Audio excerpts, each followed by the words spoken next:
श्री शिवाय नमस्तुभ्यम, हर हर महादेव। दोस्तों, आप सभी लोग जानते हैं कि 8 नवंबर 2025 यानी शनिवार को पड़ रही है मार्गशीर्ष महीने की संकष्टी चतुर्थी।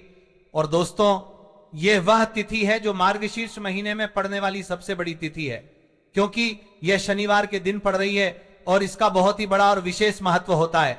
अगर कभी भी मौका लग जाए, समय मिल जाए और मार्गशीर्ष महीने की संकष्टी चतुर्थी शनिवार को पड़ जाए, तो आप लोगों को एक हरा नींबू वाला उपाय तो अवश्य ही करना चाहिए। और इन दोनों का संयोग बहुत ही कम आता है। और दोस्तों, आज अपनी शिव महापुराण की कथा में बताया है, इस दिन आपको एक हरा नींबू वाला उपाय तो अवश्य ही करना चाहिए, क्योंकि ऐसा दिन पूरे साल में सिर्फ एक ही बार आता है। और दोस्तों, आप सभी लोग जानते हो कि शनिवार का अगर सबसे बड़ा कोई उपाय है तो वह एक हरा नींबू वाला उपाय है। तो दोस्तों, इस शनिवार के दिन आप लोगों को इस एक हरा नींबू वाले उपाय को जरूर करना है। बहुत सारे लोग होंगे जिन लोगों ने इस उपाय को ना किया हो, मतलब पूरा साल निकल गया और उन्होंने किसी भी दिन इस एक हरा नींबू वाले उपाय को ना किया हो। पर दोस्तों, आपके पास एक आखिरी मौका बचा हुआ है, जो कि 8 नवंबर के दिन है। तो इस दिन आप लोगों को इस वाले उपाय को जरूर कर लेना है। भले ही आपने पूरे साल भर इस उपाय को ना किया हो, पर अगर आपने इस मार्गशीर्ष महीने में पड़ने वाली संकष्टी चतुर्थी के दिन अगर इस वाले उपाय को कर लिया, तो आपको इस उपाय को करने का वह फल मिलेगा जिसकी आपने कभी कल्पना भी नहीं करी होगी। इसीलिए आप लोग इस वाले उपाय को एक बार जरूर कर लेना, ताकि आप लोगों के हाथ से यह मौका ना जा सके और आपको इस उपाय को करने का फल मिल सके। दोस्तों, ये उपाय आज मैंने अपनी अभी शिव महापुराण की कथा में बताया है, जिस उपाय को आज हम आपको बहुत अच्छे से समझाने वाले हैं। इस वीडियो को देखने के बाद इस उपाय को समझने के लिए आपको कोई और वीडियो को देखने की जरूरत नहीं पड़ेगी। तो दोस्तों, इस एक हरा नींबू वाला उपाय को हमें आज के दिन कैसे करना है, किसको करना है, किस समय करना है और कहां पर करना है, ये सारे सवालों के जवाब आपको इस वीडियो में मिल जाएंगे। और जो ये वीडियो देखेगा भाई, उसको एक हरा नींबू वाला उपाय जरूर करना चाहिए, क्योंकि इस दिन तुलसी पत्ते का भी बहुत ही बड़ा और विशेष महत्व होता है। आ जाए एक हरा नींबू वाला उपाय की, तो ये सोने पर सुहागा वाली बात हो जाती है और ये आज के दिन का एक बहुत ही बड़ा उपाय हो जाता है। तो अब दोस्तों, इस एक हरा नींबू वाला उपाय को आखिर करना किसको है, सबसे पहले हम लोग वह बात जान लेते हैं। तो देखो, घर की जो बड़ी माताएं बहनें होती हैं, उन माताओं बहनों में से कोई भी एक बड़ी माता बहन इस वाले उपाय को कर सकती है। और दोस्तों, अगर आप चाहें तो अपने घर में से सभी सदस्यों को भी इस उपाय को करवा सकते हैं। अगर किसी व्यक्ति की खुद की कोई मनोकामना है, खुद का कोई दुख और परेशानी है जो कि वो अपने लिए ही करना चाहता है, इस वाले उपाय को तो वो खुद अपने लिए भी कर सकता है।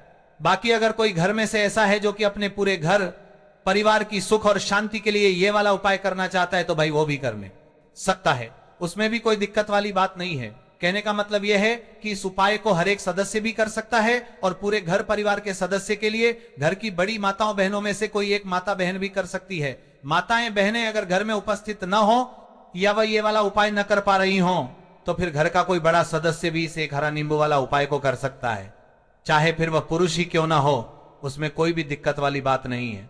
उसके बाद में दोस्तों, जो अगला प्रश्न निकल कर आता है वह ये आता है इस उपाय को लेकर कि आखिर इस उपाय को हमें किस समय करना है, सुबह के समय करना है कि शाम के समय करना है। तो देखो, इस वाले उपाय को आप लोग सुबह के समय भी कर सकते हो और शाम के समय प्रदोष काल में भी कर सकते हो। अब अगर आप पूछो कि भाई सबसे उत्तम समय कौन रहेगा इस एक हरा नींबू वाला उपाय को करने का, तो हम आपसे बस यही कहेंगे कि इस उपाय को आप सुबह के समय करेंगे तो ज्यादा बेहतर होगा। बाकी अगर प्रदोष काल शाम के समय भी करेंगे तो भी अच्छा होगा, उसमें कोई भी दिक्कत वाली बात नहीं है। तो अब दोस्तों, जो अगली सबसे बड़ी और महत्वपूर्ण बात आती है वह ये आती है कि सुबह अगर हम उपाय को करेंगे तो हमें कितने बजे से लेकर कितने बजे तक के बीच में करना है, और शाम के समय प्रदोष काल में करेंगे तो हमें कितने बजे से लेकर कितने बजे के बीच में करना है। तो देखो, सुबह जितनी जल्दी हो सके आप उपाय को करने की कोशिश करना। बाकी अगर किसी कारणवश लेट भी हो जाओ, थोड़ी देर भी हो जाए, तो 10 या 11:00 बजे तक भी आप उपाय कर लेना, पर 12:00 बजे से ज्यादा देरी ना हो, ठीक है, इस बात का ध्यान रखना। उसके बाद में दोस्तों, अगर शाम के समय प्रदोष काल की बात करें, प्रदोष काल का जो समय होता है वह शाम के 6:00 बजे से शुरू हो जाता है। मतलब शाम के 6:00 बजे से लेकर 7:00 बजे के बीच का जो समय होता है, यह समय प्रदोष काल का समय होता है। तो आप इस उपाय को 7 या 8:00 बजे के बीच में भी कर सकते हो। मतलब शाम के 6:00 बजे से रात 8:00 बजे के बीच में आप कभी भी इस वाले उपाय को कर सकते हो, उसमें कोई भी दिक्कत वाली बात नहीं है। तो देखो दोस्तों, सबसे पहला उपाय देखिए आपको क्या करना है। तो एक हरे नींबू से आप अपने जीवन से 1000 क्या लाख क्या करोड़ों शत्रुओं का भी सफाया कर सकते हैं, और कभी भी आपके शत्रु, आपके दुश्मन आपको पलट कर देखेंगे भी नहीं। अगर आपने एक हरे नींबू से छोटा सा उपाय कर लिया, तो जो लोग अपने जीवन में शत्रुओं से, दुश्मनों से बहुत परेशान हो चुके हैं, या जिन लोगों के ऊपर शत्रु बहुत कुछ किया कराया करवा रहे हैं, तो ऐसा समझ लीजिए कि जो भी बंधनवार क्रियाएं आपके शत्रु ने करवा रखी होंगी, आपके दुश्मन ने करवा रखी होंगी, किसी भी तरह से अगर आपके दुश्मन आपको नुकसान करना चाहते हैं, आपको हानि पहुंचाना चाहते हैं, या किसी भी तरह से आपको परेशान कर रहे हैं, कोई भी दुख कोई कष्ट आपको दे रहे हैं, किसी भी आपकी संपत्ति पर, आपके व्यापार पर, आपकी दुकान पर उनकी बुरी नजर है, कुछ हड़पने की कोशिश कर रहे हैं, तो समझ लीजिए कि एक हरा नींबू लेकर बहुत छोटा सा उपाय आप करेंगे, और जो शत्रु आपको अपनी ताकत दिखा रहे हैं, आज आपको परेशान कर रहे हैं, उन शत्रुओं की सारी अकड़ निकल जाएगी। एक हरे नींबू के उपाय को अगर आप सही तरीके से कर लेते हैं, तो देखिए उपाय पूरा समझें, सही से समझ के उपाय करेंगे तो 101% ये उपाय काम करता है, और जो भी आपके दुश्मन हैं या जो भी आपके शत्रु हैं, उनका सफाया पूरी तरह से हो जाता है। तो इस उपाय को आप किसी भी दिन कर सकते हैं। दूसरी चीज, स्त्री पुरुष कोई भी इस उपाय को कर सकता है।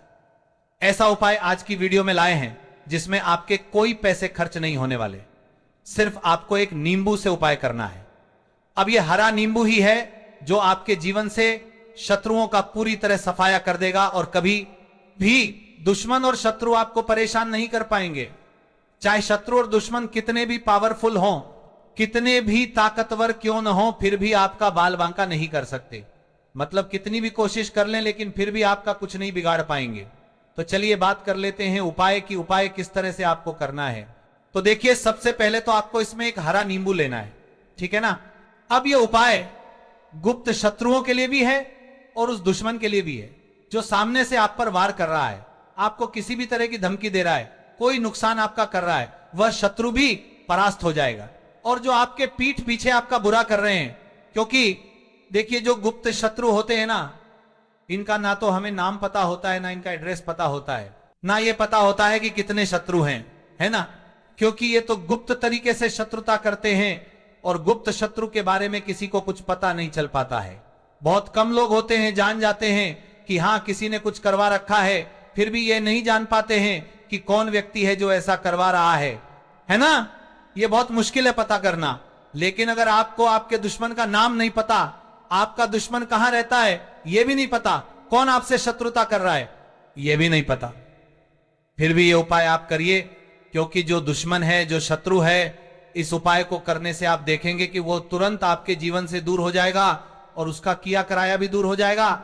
जो भी आपके ऊपर करवा रखा होगा, आपके व्यापार पर करवा रखा होगा, क्योंकि बहुत सारी उठान और बंधनवार की क्रियाएं हैं जो लोग करवा देते हैं। बहुत सारे तांत्रिकों के पास जाकर और भी बहुत सारी जगहों पर जाकर लोगों के साथ बहुत कुछ गलत करवाते हैं। लेकिन आप विश्वास मानिए, इस उपाय को करने से जितनी भी क्रियाएं हैं ऐसी वह सब कट जाती हैं, और इस उपाय को करने से घर बैठे आपके शत्रु जो हैं वह दूर हो जाते हैं। मतलब कहीं जाने की आपको आवश्यकता नहीं पड़ती है। तो चलिए बात कर लेते हैं उपाय की। देखिए, इसमें एक हरा नींबू आपको लेना है। नींबू बिल्कुल दाग धब्बेदार ना हो। आपने देखा होगा कि कभी कभी नींबू के ऊपर छोटा छोटा दाग आ जाता है, या नींबू थोड़ा सा खराब होता है। लेकिन आप कभी भी उपाय के लिए खराब नींबू ना लें, एकदम साफ सुथरा सा नींबू आपको लेना है। और एक पीला नींबू भी आता है, पीला नींबू बिल्कुल आपको इस उपाय में नहीं लेना है। लेना है हरे रंग का ही नींबू, ग्रीन कलर का। इसी के साथ आपको एक काले रंग का पेन लेना है, काले रंग का कलम आपको लेना है। कलम कोई सा भी आप ले सकते हैं, कोई भी पेन ले सकते हैं, स्केच ले सकते हैं, मार्कर ले सकते हैं, ठीक है ना। कोई भी पेन आप ले लीजिए। अब आपको क्या करना है, ये दोनों चीजें लेकर अपने घर में एकांत में बैठ जाना है, जहां इस उपाय को करते समय आपको कोई रोके टोके ना हो, न ऐसी जगह पर करेंगे। चाहे कमरा हो आपके घर में ऐसा, या कोई भी गैलरी बरामदा जहां इस उपाय को आप करें और आपको कोई रोके टोके ना करे, भले ही उपाय के बारे में सबको पता हो आपके घर में, फिर भी उस समय कोई आपको डिस्टर्ब ना करे, है न इस तरीके से आपको उपाय करना है। तो देखिए, सबसे पहले नींबू आपने क्या करना है, नींबू पकड़ना है हाथ में और काले रंग के पेन से इस नींबू के ऊपर अपने दुश्मन का, अपने शत्रु का नाम लिख देना है। अब बहुत सारे लोग कहेंगे कि हमें तो ऐसे शत्रु हैं हमारे जीवन में जो गुप्त हैं, जिनको हम जानते भी नहीं, उनका नाम कैसे लिखेंगे। तो देखिए, अगर शत्रु का नाम नहीं जानते, ये भी नहीं जानते कि कितने शत्रु हैं, तो केवल आप उस नींबू पर शत्रु लिख दें। देखिए, जब आप केवल शत्रु लिखते हैं ना, इससे आपके सारे दुश्मन, सारे शत्रु ही परास्त हो जाते हैं, सभी के सभी का सफाया हो जाता है। तो नींबू के ऊपर केवल शत्रु लिखेंगे और फिर इसे आपको काले रंग के कपड़े में रख देना है। शत्रु लिखने के बाद या शत्रु का नाम लिखने के बाद काले कपड़े में रख देना है और 3 बार आपको बोलना है, मेरा शत्रु परास्त हो, मेरा शत्रु परास्त हो, मेरा शत्रु परास्त हो। इसके बाद आपको क्या करना है, काले कपड़े में इस नींबू को रख के इसे बांध लेंगे, पोटली टाइप की बना लेंगे, और जहां कहीं भी आपको थोड़ी सी मिट्टी दिख जाए, आपके घर के बाहर कहीं भी आपको लगे कि हाँ, यहां कच्ची मिट्टी है, यहां खुदाई हो सकती है, वहां छोटा सा गड्ढा कर लें। घर से कोई चीज लेकर जाएं और उस गड्ढे में इस नींबू को आपको रख देना है और मिट्टी अच्छे से ढक देंगे कि नींबू बिल्कुल दिखे ना। यह उपाय शाम के समय का है, मतलब जब सूरज छिप जाता है उसके बाद कभी भी आपको यह उपाय करना है। सूरज की रोशनी में यह उपाय आपको नहीं करना है। यह उपाय करिए और जब आप इस नींबू को पूरा ढक देंगे, अपने घर चले आइए और कुछ भी आपको नहीं करना है, पीछे पलट कर नहीं देखना है। घर आकर हाथ पैर धो लेंगे और 1000 शत्रु हो, लाख हो, करोड़ हो, बिल्कुल उनका सफाया हो जाएगा। उन्होंने जो क्रियाएं आपके ऊपर करवा रखी हैं, तांत्रिक क्रियाएं या कोई भी जादू टोना, सब कुछ दूर होता है। इस उपाय को करने से तो करिए ये उपाय और इसका चमत्कार देखिए। सिर्फ और सिर्फ आपको इस उपाय को एक बार ही करना है और एक बार ही उपाय करने में शत्रु का पूरी तरह सफाया हो जाएगा, सारे शत्रु परास्त हो जाएंगे, सारे दुश्मन आपके सामने नतमस्तक हो जाएंगे, आपके सामने हाथ जोड़कर माफी मांगने को मजबूर हो जाएंगे, मतलब आपका कुछ नहीं बिगाड़ेंगे। तो देखिए, नींबू जो है यह साधारण नहीं होता है। नींबू के अंदर ऐसी ऐसी शक्तियां पाई जाती हैं जो आपके दुश्मन को, आपके शत्रु को जड़ से खत्म कर सकती हैं।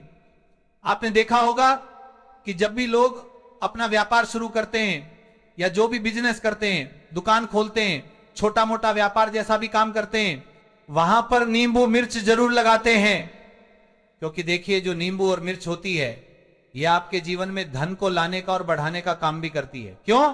क्योंकि नींबू और मिर्च जो होते हैं, इन्हें जब आप अपने घर के दरवाजे पर या दुकान पर, शॉप पर लगाते हैं, इससे कभी भी आपकी दुकान को, शॉप को नजर नहीं लगती है, बुरी नजर को बाहर ही ये रोक देती है। साथ ही साथ जो नींबू होता है ये शत्रु से छुटकारा दिलाने के लिए, दुश्मनों को दूर करने के लिए बहुत उत्तम होता है। तो उपाय करें, आपको लाभ जरूर होगा। अब हम बात करते हैं दूसरे विशेष उपाय की, कि देखिए ये उपाय भी आपको तुलसी जी के पौधे के वहां पर करना है, आपके भाग्य का उदय करने के लिए। आपके घर में धन से जुड़ी परेशानियां हैं, कर्ज की समस्या अगर दिन प्रतिदिन बढ़ती जा रही है, खत्म नहीं हो रही है, बहुत ज्यादा परेशानियां हैं, तो आपको यह उपाय करना चाहिए। देखो करना क्या है, बहुत ध्यान से समझना। आपको मात्र तांबे के पात्र के अंदर जल लेना है, उस जल के अंदर 1 चुटकी आपको हल्दी मिला देनी है, ठीक है, और साथ में लेना है एक कमलगट्टा। यह केवल उपाय आज के दिन करना। अगर आपको ऐसा लगता है कि आपके जीवन में अष्टलक्ष्मी का वास नहीं है, भाग्य का साथ आपको नहीं मिल पा रहा है, तो आप ये उपाय आज के दिन कर सकते हैं, ठीक है। देखो करना क्या है, इस तांबे के पात्र के अंदर हल्दी डाली और एक कमलगट्टा डाला। अब आपको तुलसी जी के वहां पर जाना है। देखिए जब आप हल्दी डालोगे जल के पात्र के अंदर, तब आपको जमा भगवते वासुदेवाय का 11 बार जाप करना है, फिर हल्दी डालना है। जब आप कमलगट्टा डालोगे तब आपको श्री नमः या शा महालक्ष्मी नमः इस मंत्र का जाप करते हुए एक कमलगट्टा डालना है, 11 बार जाप करना है, ठीक है। कमलगट्टा और हल्दी दोनों होना चाहिए। कमलगट्टा महालक्ष्मी का प्रतीक माना जाता है, और हल्दी जो है वह भगवान विष्णु के निमित्त आप हल्दी डालेंगे। ठीक है, इस जल को आपको तुलसी जी की जड़ में अर्पित करना है। अर्पित करना है नमो भगवते वासुदेवाय का जाप करते हुए। बस इतना सा उपाय करना है। धन संबंधित कोई भी परेशानियां हैं वह सब दूर हो, ऐसी आपको प्रार्थना करनी है।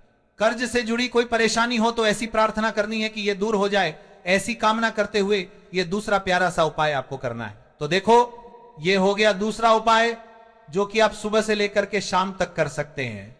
आज के दिन सिर्फ एक बार ही करना है। अब जो कमलगट्टा है, कमलगट्टे को आपको वहीं पर तुलसी जी के वहां पर रखे रहने देना है, आपको उठाना नहीं है। वह कमलगट्टा चाहे तो आप तुलसी जी की वहीं पर गांठ दें, ठीक है, तो भी चलेगा। तो इस प्रकार से आपको यह सुंदर सा उपाय करना है। अब हम बात करते हैं तीसरे उपाय की। ध्यान रखना, यह जो दूसरा उपाय है यह आपको आपके घर में ही करना है, बाहर कहीं पर भी मत करके आना। ठीक है, घर में अगर तुलसी जी हो तो ही आप ये उपाय कर सकते हैं। अब हम बात करते हैं तीसरे विशेष उपाय की। देखो, भाग्य का साथ आपको मिले तो गुरु बृहस्पति को मजबूत करना बहुत जरूरी होता है। इसीलिए आज मैंने एक बहुत ही सुंदर सा उपाय बताया था जो कि है पीले चावल का। थोड़े से अक्षत लेना, चावल लेना। अगर आपको ऐसा लगता है ना कि आपको किसी भी चीज में सफलता नहीं मिल पा रही है, किस्मत का साथ आपको नहीं मिल पा रहा है, तो पीले चावल लेना। पीले चावल कैसे करोगे? चावल लेना साबुत, उसके अंदर पीला जो पीला चंदन है वो आपको मिला देना है और चावल को पीला रंग कर देना है। ठीक है, साथ में लेना है एक बेलपत्र और साथ में लेना है तांबे के पात्र के अंदर जल। ठीक है, ये तीनों सामग्री लेकर के आज के दिन सुबह से लेकर के रात्रि तक जब आपकी इच्छा हो तब आप ये उपाय कर सकते हैं। अब आपको क्या करना है, भगवान शिव के मंदिर में जाएंगे, जो एक बेलपत्र है वो माता अशोक सुंदरी वाले स्थान पर आपको अर्पित करना है। डंठल का हिस्सा जलाधारी की तरफ हो चाहिए, उस प्रकार से आपको यह बेलपत्र अर्पित करना है। जब बेलपत्र अर्पित करोगे तब आपको कुंदकेश्वर महादेव का नाम लेना है, माता अशोक सुंदरी वाले स्थान पर। ठीक है, अब जो चावल के दाने हैं जो अक्षत लेकर के आए हैं वो भगवान शिव के शिवलिंग पर आपको अर्पित करना है। जब आप अर्पित करोगे तब आपको बृहस्पतिश्वर महादेव का नाम लेना है। बृहस्पतिश्वर महादेव ही एक ऐसे महादेव हैं जो आपके गुरु ग्रह को मजबूत करते हैं। तो आपको इस प्रकार से अर्पित करना है और अंत में एक लोटा जल धीरे धीरे पतली धार से बृहस्पतिश्वर महादेव का स्मरण करते हुए या श्री शिवाय नमस्तुभ्यम का जाप करते हुए आप अर्पित करें। यह मात्र केवल और केवल आज के दिन किया जाता है और यह उपाय बहुत ही ज्यादा प्रभावशाली है। ध्यान रखना, हल्दी का उपयोग मत करना, चावल में पीला करना है। चावल को तो पीला चंदन ही होना चाहिए।